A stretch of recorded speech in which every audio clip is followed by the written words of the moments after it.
Святейшество, българският патриарх и софийски митрополит Неофит посети днес Дивотинската света обител Света Троица.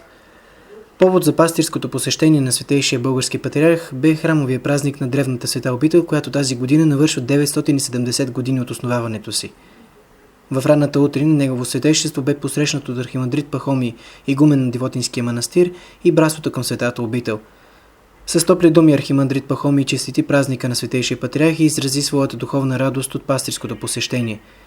Преди празничното богослужение негово святейшество се срещна и с премиера Бойко Борисов, който също бе дошъл да почете празника на манастира, намиращ се в близост до град Банкя.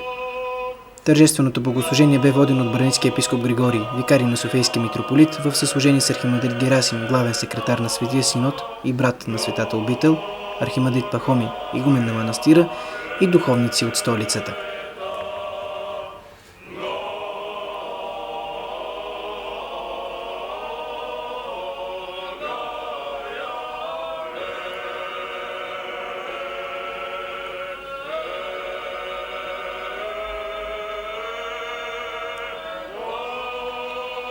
В края на богослужението негово преосвещенство бранитският епископ Григорий произнесе слово, в което прикани богомолците да се вгледаме в себе си, дали със своите грехове, със своите дела, думи или помисли, ние не сме очернили образа Божий в себе си и не прогонваме ли Дух Свети от нас, вместо Той да бъде при нас, като в жилище. Едно чисто от грехове жилище и беззакония, изпълнено с вяра в Господ Исус Христос и с надежда за възкресение от мъртвите, завърши словото си епископ Григорий.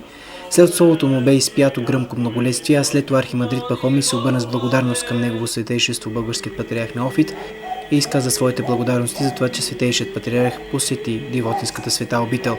Патриарх Неофит от своя страна благодари на архимандрит Пахомий и на братството на манастира за тържественото посрещане, отправи и своя благослов към всички събрали се християни и ги поздрави с празника на Светия Животворящ Дух Господен. Освен християните от Банкя и село Дивотино, които са в изключителна близост до Светата обител, за пета поредна година Столична община и оперативна програма Туризъм съвместно с Богословския факултет при Софийския университет Свети Климент Охридски и с благословението на Светейшия патриарх Неофит организираха поклонническия път Света Троица. Тази година в поклонническото пътуване от град Банкя до Дивотинския манастир се включиха повече от 30 души. След празничното богослужение пред Централния манастирски храм бе извършен водосвет от бранитския епископ Григорий и бяха поръсени за благословение десетките християни, дошли да уважат празника на Светата обител.